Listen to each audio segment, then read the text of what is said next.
Mutual fund ఇన్వెస్ట్మెంట్స్‌లో మనం చేసే కొన్ని పొరపాట్లు మన సక్సెస్‌ని మధ్యలోనే ఆపేస్తుంటాయి. One of the most prominent and successful investment option mutual funds. కానీ అందులో ఎంతమంది సక్సెస్ అవుతున్నారు? ఎంతమంది ఎందుకు ఫెయిల్ అవుతున్నారు? అనేది ఒకసారి మనం చూద్దాం. Hi! Hello! This is Jogi, financial advisor, Dhanamoolam investments.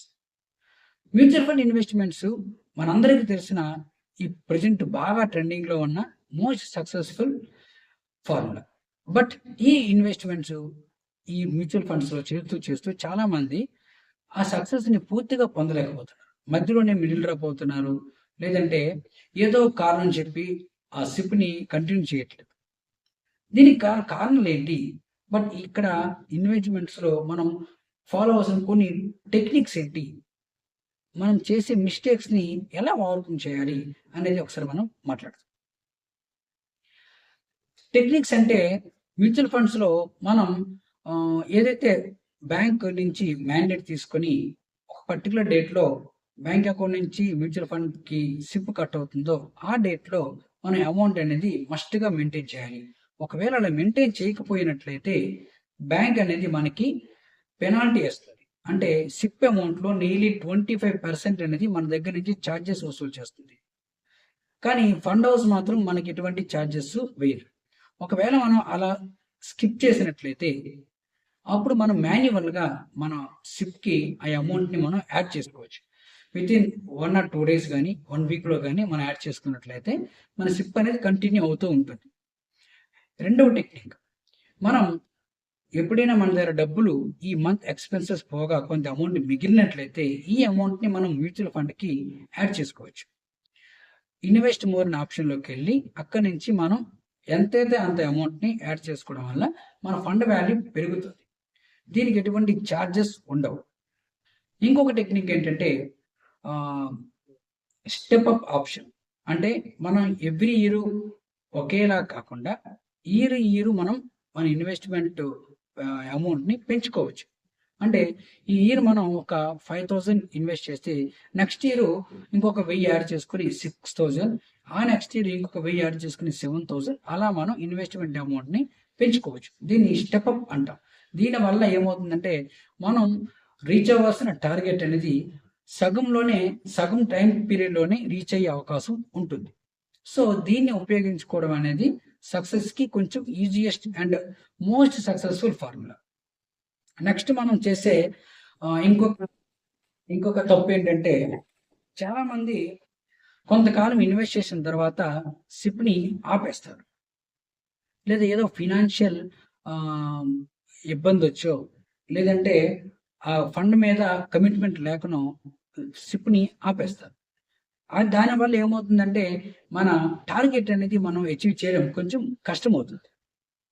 So, ఒకవేళ మనకేదైనా ఫినాన్షియల్ ప్రాబ్లమ్ వచ్చి సిప్ అమౌంట్ కట్టలేకపోతున్నాము అని మనకనిపిస్తే, మనం 1 ఆర్ 2 మంత్స్ అనేది మనం సిప్‌ని పాజ్ చేయొచ్చు. మనం మన పోర్ట్‌ఫోలియోలోకెళ్ళి అక్కడి నుంచి సిప్ ఆప్షన్ మీద చూసినట్లయితే పాజ్ అనే ఆప్షన్ కనిపిస్తుంది. దాని మీద మనం సెలెక్ట్ చేసుకొని 3 మంత్సో, 4 మంత్సో టైమ్ స్పాన్ మనం సెలెక్ట్ చేసుకున్నట్లయితే మన సిప్ అనేది తాత్కాలికంగా ఆగుతుంది. సో, మన క్రైసిస్ రికవర్ అయిన తర్వాత ఆఫ్టర్ 3 మంత్స్ ఆర్ 4 మంత్స్ మళ్ళీ మనం ఆ పాజ్ ఆప్షన్‌ని కంటిన్యూ చేసుకున్నట్లయితే, మనం మళ్ళీ మన సిప్ అనేది కంటిన్యూ అవుతూ ఉంటుంది. ఇంకా చాలామంది ఏం చేస్తారంటే, సిప్‌ని టార్గెట్‌తో ముడిపెట్టుకుంటాం. బట్ ఆ టార్గెట్ అనేది టార్గెట్‌తో మనకి ఏమైనా ఎమోషనల్‌గా డిస్కనెక్ట్ అయినా, అంటే కార్ అనే మోడ్‌తో మనం ఒక సిప్ పెట్టుకుంటాం. బట్ మనం కార్ వద్దు అనుకున్న ఆ సిప్‌ని ఆపేస్తారు. లేదు చిల్డ్రన్ ఎడ్యుకేషన్ అనే టార్గెట్‌తో ఒక సిప్ స్టార్ట్ చేస్తారు. బట్ ఏదో ప్రాబ్లమ్ వచ్చి మధ్యలోనే మనకి చిల్డ్రన్ ఎడ్యుకేషన్ పర్పస్ ఎర్లీగానే ఏదో రిక్వైర్మెంట్ వచ్చిందనుకోండి, అందులో నుంచి అమౌంట్ అంతా తీసేస్తారు. బట్ ఇలా చేయడం వల్ల ఏమవుతుందంటే మన టార్గెట్‌ని మనం కంప్లీట్‌గా లూజ్ అవుతాం. సో, మీరు సిప్‌ని ఆపాలనుకుంటే అఫీషియల్‌గానే సిప్ మనం పోర్ట్‌ఫోలియోలోకెళ్ళి అక్కడ సిప్ దగ్గర స్టాప్ సిప్ అనే ఆప్షన్‌ని సెలెక్ట్ చేసుకున్నట్లయితే సిప్‌ని ఆపగలుగుతాం. అంతేగాని ఆహ్, బ్యాంక్ అకౌంట్‌లో డబ్బులు ఉంచకపోయినంత మాత్రాన సిప్ ఆగిపోతుందనుకుంటే దానివల్ల మనకి పెనాల్టీస్ పడతాయి గానీ సిప్ అయితే ఎప్పటికీ ఆగదు. ఇంకొకటి ఏంటంటే మనం బాగా తెలుసుకోవాల్సిన విషయం, సిప్‌లో మనకి చాలామంది డేట్లు చూసుకుంటారు. అంటే 1వ తేదీన లేదా 5వ తేదీన, 10వ తేదీన సిప్ పెట్టుకుంటేనే మనకి ఎక్కువ యూనిట్స్ అలొకేట్ అవుతాయి అనే ఒక మిత్‌లో ఉంటారు. బట్ అది అనేది కరెక్ట్ కాదు. మీరు మంత్‌లో ఏ రోజైనా పెట్టుకోండి. అదే డేట్‌కి ఎవ్రీ మంత్ అమౌంట్ గాని కట్ అయినట్లయితే same equal number of units అనేది అలొకేట్ అవుతుంది. సో, యూనిట్స్ యావరేజ్ అయ్యి మీ యొక్క పోర్ట్‌ఫోలియో వాల్యూ లేదా మీ ప్రాఫిట్ అనేది ఒకేలా ఉంటది. అందులో ఎటువంటి డిఫరెన్స్ అనేది మనకి ఉండదు.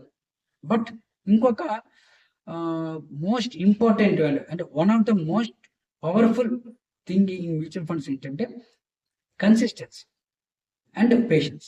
మనం ఎంత పేషెన్స్‌తో ఉంటే మనం సక్సెస్‌ని అంత బలంగా సాధించగలుగుతాం. సో, వీలైనంత ఎక్కువ కాలం మనం మ్యూచువల్ ఫండ్స్‌లో సిప్‌ని కొనసాగించండి. మినిమమ్ 8 ఇయర్స్ నుంచి 15 ఇయర్స్ వరకు ఈ సిప్‌ని మెయింటైన్ చేసినట్లయితే మనం హాఫ్ ఆఫ్ ద మిరాకిల్ సాధించినట్లే. అక్కడి నుంచి ఎవ్రీ ఇయర్‌కి మన అమౌంట్ అనేది డబుల్ అయిపోతా ఉంటుంది. సో, కాంపౌండింగ్‌లో మనం కాంపౌండింగ్‌ని మనం మిరాకిల్‌గా భావిస్తాం కాబట్టి స్టార్టింగ్‌లో మనకొచ్చే ప్రాఫిట్స్ తక్కువ ఉంటాయి కానీ ఇయర్ పెరిగే కొద్దీ ఆఫ్టర్ మల్టిపుల్ ఇయర్స్ మన రిటర్న్స్ కూడా మల్టిపుల్ అవుతుంది. సో, మ్యూచువల్ ఫండ్స్ గురించి డెడికేషన్‌తో ఇన్వెస్ట్‌మెంట్ చేయండి. మరింత మోర్ సబ్జెక్ట్ నేర్చుకోండి. మీకు ఇంకా ఏదైనా డౌట్లు ఉంటే కింద కామెంట్ సెక్షన్‌లో కామెంట్ చేయండి. మేము గాని, మా టీమ్ గాని మీకు రెస్పాండ్ అవుతాం. ఇంకా ఏదైనా మ్యూచువల్ ఫండ్ రిలేటెడ్‌గా ఇంకొక వీడియో కావాలనుకుంటే మాకు కింద మెన్షన్ చేయండి. తప్పకుండా చేస్తాం. Thank you.